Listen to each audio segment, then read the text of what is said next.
This week, we hosted an inspiring coaching session with VEST members to plan for a successful 2025. So at the beginning of the year, planning goals, intentions, planning out and mapping out achievements that VEST members want to accomplish in the new year. During the session, we explore why plans, goals, and resolutions often fail. We also learn about how to map an individual plan using the WHOOP framework, wish, outcome, obstacle, plan. We also participated in peer and accountability breakouts and share valuable resources to help us stay on track throughout the year. Now, that was a private session that we couldn't bring to you. So instead, we're having this episode where we're highlighting some of the most impactful takeaways that we all learn or took away from that lesson or that session. And we're encouraging everyone that's tuning in for this particular episode to head out to our show notes at www.vesther.co/podcast. There you'll find all of the resources that we used during the session, including a step-by-step guide to mapping your own goals using the WHOOP framework. We also share tips for identifying your focus areas using the VEST Wheel Life Assessment. We have a how to build a vision board and a lot of other resources. So definitely head over to www.vesther.co/podcast to access all of those. But for now, let's go ahead and dive in, ladies. What were your biggest takeaways from the session? I'm happy to share. I was moderating the chat, and something that one of our members mentioned was how she finds it easier to prioritize the work habits in her life. And so she accomplishes a lot in her professional life and she reaches a ton of goals, but how it can be hard to prioritize the habits that you personally want to achieve. And when she said that in the chat, a lot of people chimed in and said that they struggle with the same thing. And I think a lot of us do. And so I found that interesting. And I think that it's important for us to try to prioritize ourselves. As hard as that can be, we have to be able to fill up our own cup before we take care of really anything else in our lives. And as women in the professional field, we wear many hats at work and at home. And so to be able to wear those hats properly, we have to be able to prioritize our personal needs. And I think figuring out ways to do that is important. So whether it's with the WHOOP, whether it's SMART goals, I think it's important to just prioritize ourselves so that we can wear those hats and wear them well, I love that. Yeah. Thank you, Jay. Great point, Jay.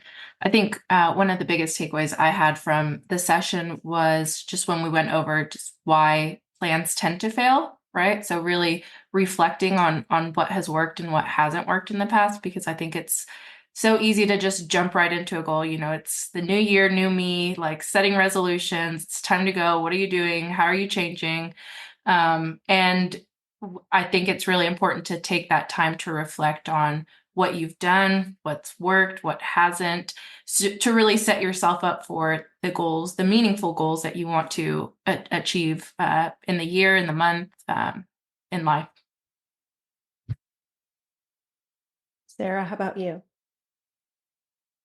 I think just adding on to Gabby's point in terms of learning from what you've done previously, I think so often when we don't accomplish something in a day, we just give up.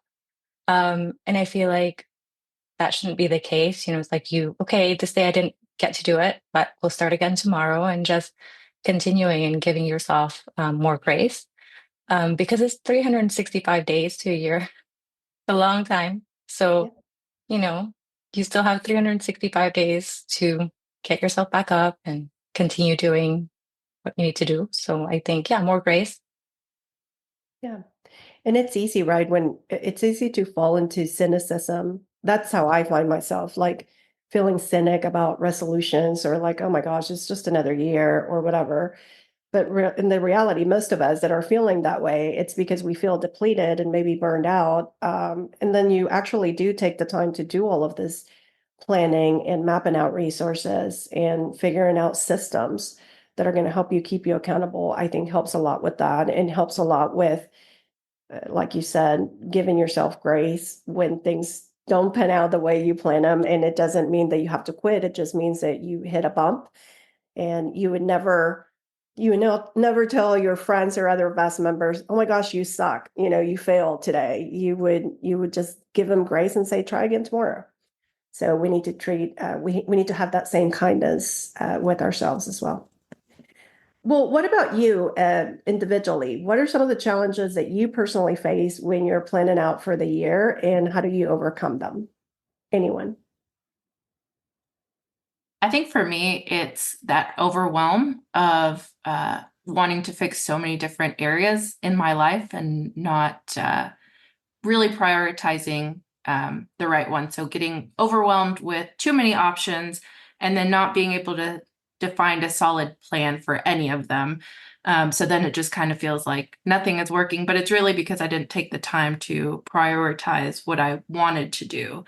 I just kind of was like a squirrel where it's like over here, over here, over here. So that's something that I've really been focusing on this year too, is just taking the time again to reflect, taking the time to prioritize, and then moving on to the next important step, which is planning out, right? So what are my first steps?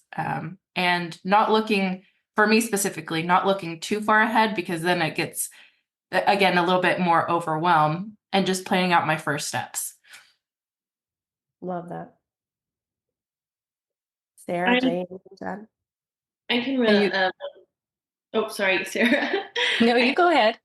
I can relate with what Gabby said of feeling overwhelmed. And there's a lot of pressure, I think, kind of what you were saying, Erica, about the new year and like, how are you going to be new and how are you going to be different? And I think it can create like anxiety almost sometimes, even though, but you have to look at it in a certain light for it to not be filled with anxiety. And I think to help combat that feeling is just talking to people that you really trust, and that know your best interest at heart, and explaining kind of the things that you want to change and are willing to change, and getting out of your head, because it can feel overwhelming and you can list off, 10 things you want to change, but uh, it can feel lonely at times. So I think being around people that you trust and love, and who love you back, that can help you walk through those processes, are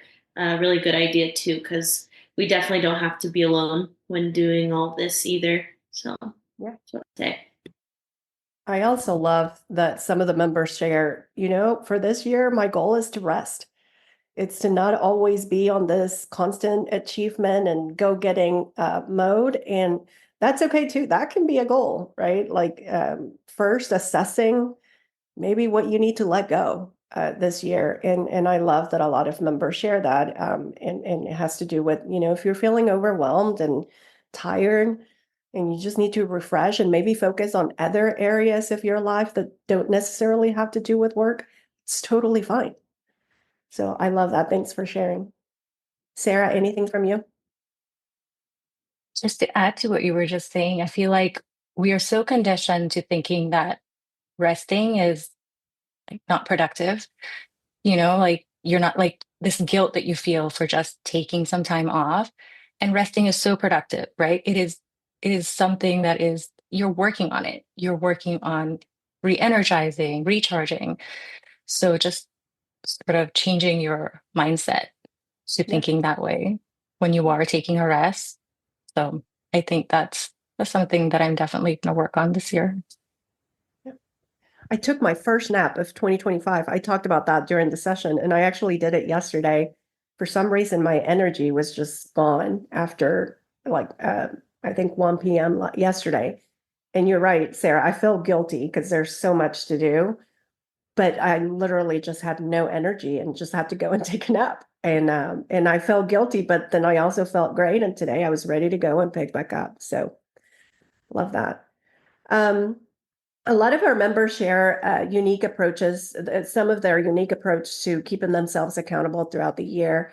What strategies maybe stood out to you that some members share, or what strategies do you use to keep yourself accountable throughout the year? I think picking back on what Jay, you said earlier about finding someone you trust, I was super energized after our session on Wednesday. And I think it is that having a trusted group where we're sharing and we're communicating to each other. And that is part of accountability, right? Is like you first have to be vulnerable enough to share your goal with someone else. And so I'm so glad that so many of the members did share their goals, but also their tips and tricks and just how they deal with things. I think that information sharing has been super valuable and just re-energizing, especially during this overwhelming year, again, the new year, new me season. Not just in our session, but also in our chats with members throughout this month. Again, they've just shared so much, and it's just re-energized. And it re-energizes a lot. I think Rachel, one of our members, she wasn't able to attend the session, but she shared on the chat how her morning routine. Just seeing that for me, it was like, oh my God, because it's real, right? Like we read so much online about like what you should do at the beginning. And I don't know about you guys, but for me, it just doesn't feel like it just feels too, I don't know, not practical. And I just love hearing all the practical ways in which, all the VEST members were managing and navigating life and work. So, well, Gabby, I want to turn it over to you. You facilitated most of the session and kind of guided us through the two exercises. And in your research, and I know you did a lot of research to kind of, go over what gets in the way of people achieving their goals. What are some of the ways in which you can hack your habits and keep yourself accountable? What was one key insight about why people often fail that you found very interesting? I think for me, it was that that accountability part of it, right? One of the things that we shared with members and with our on our social media was that 42% that just by writing down your goal, you increase your chances of achieving it by 42%, right? I know we also had a session with another VEST coach where she talked about accountability, right? And creating those systems and how the more you went through the accountability steps, the more likely you were to achieve your goals, right? So it's just that aspect of, again, being vulnerable enough to really sit down and think about your goals and what is important. Being vulnerable enough to share that, whether it's on paper, on pen, in person with someone else, right? Talking about it just once, right? Explaining that. And then the accountability part of like, okay, we're going to do check-ins. We're going to talk about this and we're going to see where we are, not in a shaming way, right? But just in a, what can we do better? What worked, what didn't work? Again, that reflection aspect of it. So I think that's something that can get missed, right? You think about your goals and you think about, what am I doing? How am I supposed to do it? What is my plan? But then that actual sharing aspect of it gets lost. So you bring someone along with you on your journey and you learn from them as they share tips and tricks. And you keep each other accountable by continuing to do it together, right? So I think that was super eye-opening for me. Yeah, love that. Jay, you mentioned during the session that you and your husband, well, he's reading the book, but also bringing you along and kind of together, you guys are implementing some of the strategies in the Atomic Habits book that a lot of members actually commented that they've either already read, some have implemented in it, but overall, everybody loves that book. But you specifically talked about habit stacking. Can you break down how you're using that habit stacking? How does that look like for you, or what are you and Noah thinking about in terms of implementing that in this new year? Yeah, so habit stacking has been really helpful for me because it kind of takes away that overwhelming aspect of um, reaching a goal by breaking it down into small habits that feel easier to implement in your day to day life. Like Gabby and I were talking about, you sit down and you're like, okay, here's the things I want to change, here's the goal I want to hit. But whoa, like there's a lot of steps to get there, and this feels overwhelming. So, looking at how your day to day life already is, what habits do you already have implemented?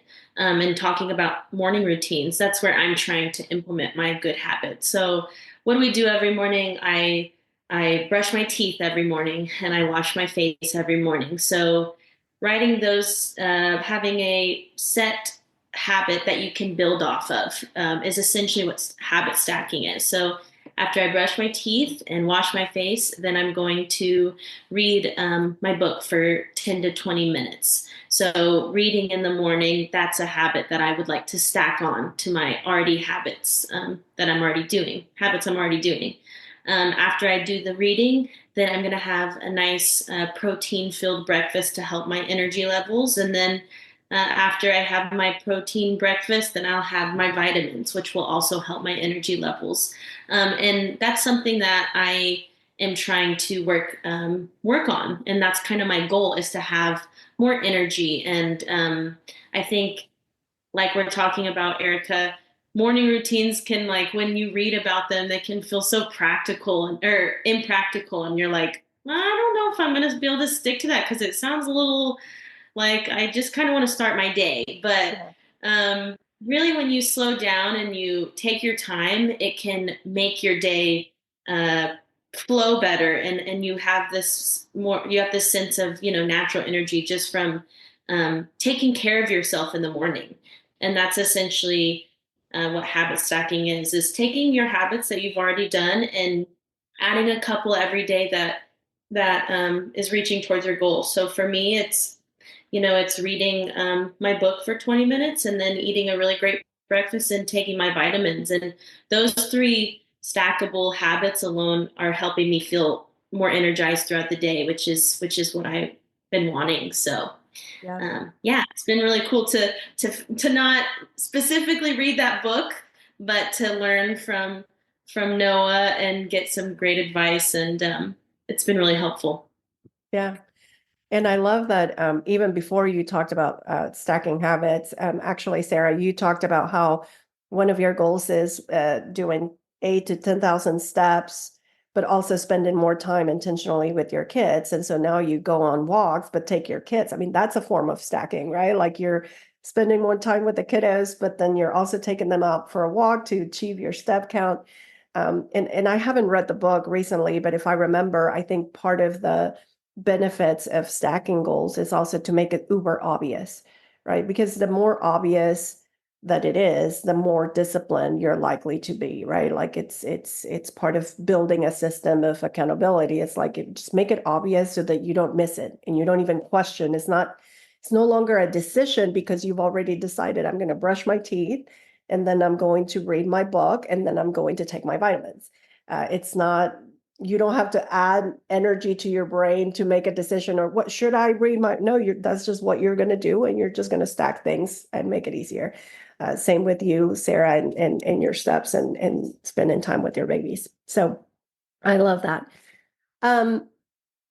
Another question that I have, Sarah and Gabby, particularly for you, because we talk about this all the time. I mean, as a society, women still bear most of the caregiving responsibility, household management chores, etc. And I know that it's particularly harder when you have small, little ones at home, which both of you have. So just curious as to maybe some tips that you can share with us in how you're both balancing work and raising children.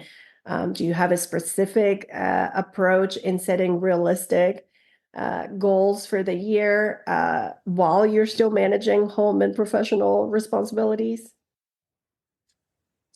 Yeah, I think for me, it's when you're in this season of life, so much of what you can achieve really depends on your support system. So my approach, at least this year, when I set my goal, was to work on it with my husband and vice versa. So we would set individual goals and then what our goal is as a family, but so we can both understand how what is needed to support one another, um, to be able to succeed, making it realistic. And then another thing is just to break down my goals into smaller, actionable steps, that you can incorporate into, your daily routine, so that it doesn't get lost, and then they essentially become habits. So it's not, to your point, Erica, it's not even a decision. Like that's just something that you do. You go on walks. That's what we do. So Oh, we'll see how it goes. I found it quite useful so far. So far, so good. good. I love what you said in terms of like that season of life because I have an 8 and an almost 4 year old, and I feel like every year is a little different. And I was at the beginning of this year when we were talking about my husband and I were talking about our goals. We were just kind of reflecting on last year, and at this stage, my 8 year old is very much into sports. And last year we were like inundated with sports and after school activities, and even for my 3 year old as well. So daycare events and school events. And it gets so easy. You think toddler stage, baby stage, like it's all about the children, but you can also carry that into like their later stages as well. And I love attending those games and I love attending those school sessions and, after school activities. But just looking back on it, like we really didn't prioritize ourselves. We didn't prioritize our needs and goals. And so there was definitely a lot of burnout on our end. So really taking the time to figure out like, what do we want to do? Not what do we have to do, but what do we want to do? And how do we want to take care of ourselves? And, what do we want to achieve? And where do we want to go this year? So really like asking ourselves this question up front versus kind of reflecting at the end of the year when it's already happened and you realize that the whole year has passed and you haven't really done what you wanted to do. So that I think that was a really great talk that we had at the beginning of this year. And then as far as tool, I honestly like live by a calendar, just like being able to write everything down and seeing what the month looks like, how it gets filled out. Is it too crazy? Is it too, I guess even this year, is it too kid activity filled? And is there time is there time to prioritize myself, my relationship, my hobbies, things that I want to get into this year? So Yeah. Yeah, I love that. And yeah, I think obviously all of us work together. So all of us have seen Gabby's organizing skills in her calendar, mega mapping plans. So definitely, Gabby, we've experienced it firsthand how you work and how you think. And another thing that I love here is that everybody kind of seems like to make the time to discuss and plan their goals with their significant other. That's great. Because I do think it's important having that, I love, Sarah, how you started answering the question of balancing by saying it depends on the support system that you have. And I think that all of us four here are very privileged that we are in a healthy relationship where we do have that support system. And we also want to recognize that not everybody has that, right? And not everybody has that in a romantic relationship and or a family support system, or even a friend support system and a community support system. So in terms of accountability, I do think that I can't emphasize enough how important it is to have a support system. Those of us that have executive boards, or boards that we have to report to, and we have to report to on a monthly basis or a quarterly basis or an annual basis, we know that it works. We may not like it, getting ready for those stakeholder meetings and doing all of that. But at the end of the day, it does work because we measure, right? Is it working? Is it not working? What do we need? What do we not need? So it just helps in such a way. So I always encourage everyone that, you need your own advisory board. if you don't have one. And even if you do have one for work, you need a personal one, right? Somebody that can kind of help you assess how you're doing life in your own terms. So just, I don't know, I think that we are very privileged, and that I also discuss my goals with Chris and how we did the previous years with our financials, with our personal goals, with our business goals. But also recognizing that not everybody has that. And so if you don't have that, it's even more important that you find yourself a support system to be there for you. And it can be friends, it can be family, it can be, if you don't have that right now, maybe joining a peer group. It doesn't have to be best, but of course we would love to have you at best. So if you're thinking about having a support system, please do check out our peer group, and we would welcome you with open arms. Before we close and we turn it over to having like a segment for listeners to do their own planning and exercise, I want to ask all of you, anything else that you want to share from this week's session and for this episode that might be super helpful for those listening? I think something that we've touched on a few times, and that's really important, is just I just want to talk about rest again, because I think it's so important, and I think we have such a hard time um, with feeling okay about it. Um, but I think just to kind of simplify it down in a way that we can try to not feel so guilty is, if you are feeling physically, mentally, emotionally like you need to rest, then I think just trust your body. And I think it's just as simple as that. And I think we can, if we just really focus on that, then maybe we can take away some of the guilt, because I think we should always trust not only our instincts and our gut, but also our body.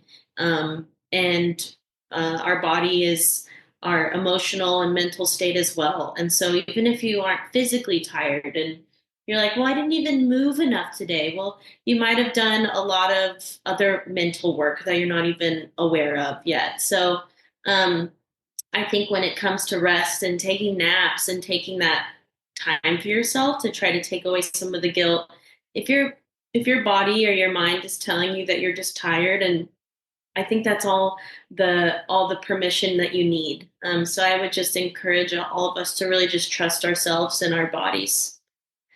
Um, that's another book. What's it called? The Body Keeps the Score. I've heard really good things about that. It's another book I want to read. But I think it's basically about that, like trusting your body and what it tells you. So I love that. Let's put it on the show notes if members want to check it out as well, or listeners. Uh, Sarah, Gabby, what about you guys? I think for me, a standout thing, a takeaway from the session was definitely to take the time to not only reflect on what's important, but then also to reflect on those small wins. I think it's so easy to focus on the big overarching goal, and it can seem so far away, but as you look back, you tend to forget how far you've come from when you started. So not only taking the time to reflect, but also taking the time to really celebrate those small wins, to celebrate progress over perfection. I think I'm undiagnosed perfectionist, self-diagnosed perfectionist. And so really taking the time to think it may not be perfect, but it's done, or, look how far I've come. I think is super important. Absolutely love that. I was going to say something very similar to Gabby. I think I focus on just achieving being perfect, but you tend to give up on the goals once you make a small mistake. But to my point earlier, it's 365 days in a year. Your work in progress. Celebrate the small win. So small steps. Yeah, and that saying, perfection and growth can't coexist, right? So it's about giving ourselves the grace to be imperfect, and also realizing the beauty of being imperfect is that there's always room for growth and learning opportunities. Well, with that, we want to turn it over to the listeners that are taking the time to listen to this episode or watching this on YouTube, however you're consuming this content. One of the most powerful exercises that we actually had VAS members complete during the session was to envision their future self, right? Imagining, often, especially as women, it's very easy for us to think about what if things don't work out? What if things go south? But what if things go right? Right? Like we often tend to go through that trail of negativity and fail to think, well, what if everything works? What if we achieve everything that we set out to in the next year? What would that future self look like? And so we asked them to reflect on that, right? Like, imagine yourself a year from now having achieved everything you set out to. What does it feel like? What are you doing? Who are you spending time with? And then we asked them to reflect what needs to change today in order for you to become that version of yourself. And so it was a very powerful exercise. We received a lot of good feedback from the members that participated. And we want to now invite those of you listening to do the same. Take a moment to imagine yourself a year from now and everything that you set out to accomplish. Imagine that you've realized. What does your future self look like? Where are you? What are you doing? Who are you with? How does it feel like? How are you spending your day? With whom? And once you picture yourself doing that, take a step back and reflect on the changes that need to happen again. So, what habits need to change? Are there any unproductive patterns holding you back? Relationships holding you back? What relationships need to shift? Who in your circle is actually supporting your growth, and who might be getting in the way of you becoming that future self? And then be real about what systems you need to implement, right? How are you going to keep yourself accountable? How are you going to make those systems obvious, actionable, and sustainable over time so that you can stay consistent? Take the minute to do that. And if you are we had a lot of members that are struggling with like even identifying where to focus their energy, right? Because they can't feel overwhelmed, as you guys mentioned. So we also put together the VES Wheel of Life assessment and the toolkit that I mentioned. So again, you can go to www.vester.co/podcast and click on this episode. And in the show notes, you'll see all of the tools that we provided, including this VES Wheel of Life assessment. This tool will help you evaluate the areas in your life, whether it's personal, professional, or beyond, and pinpoint where you might need more attention and improvement. This is if you don't know where to start, if you don't know where to focus, if you are just feeling overwhelmed. I really suggest that you take the time to do this exercise. This is another thing that, Sarah, you mentioned you actually did with your husband, and it was pretty similar. So that's fun too. You can maybe do it with a loved one or with friends, get together with friends and do that. Yeah. So again, www.vester.co/podcast, and you can click on the episode and you'll be able to access all of the show notes.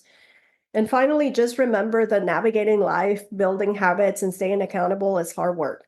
It's not something that we're meant to do alone. This whole myth of meritocracy that you're supposed to do all of this, keep your head down, work hard, and things will come to you. It just ends up, even if you do achieve, like many of us have, and whether it's corporate America or whatever your profession is, we end up feeling very lonely. So this is where community is really important, and having a support system is very important. Again, whether it's VEST or another peer community, it can make all of the difference. So be sure that you look for that if you don't already have a group of like-minded individuals that can provide you encouragement, accountability, and support. Be sure to look for one this year. Make it one of your goals.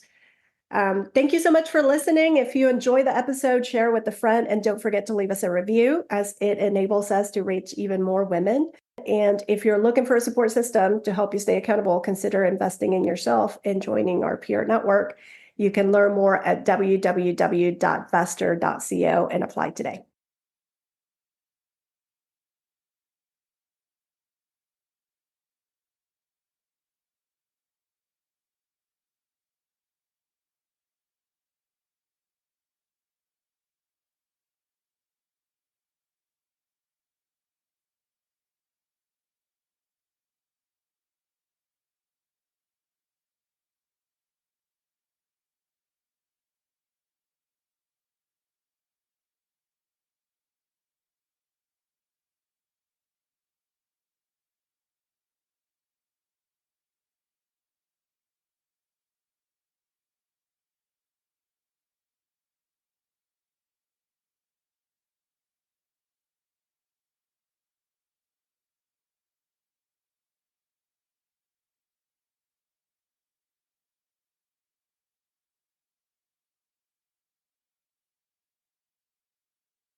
If you enjoyed this episode, share it with a friend and don't forget to leave us a review. And if you're ready to take your career to the next level, apply to join our community of professional women, all eager to help you get there and stay there.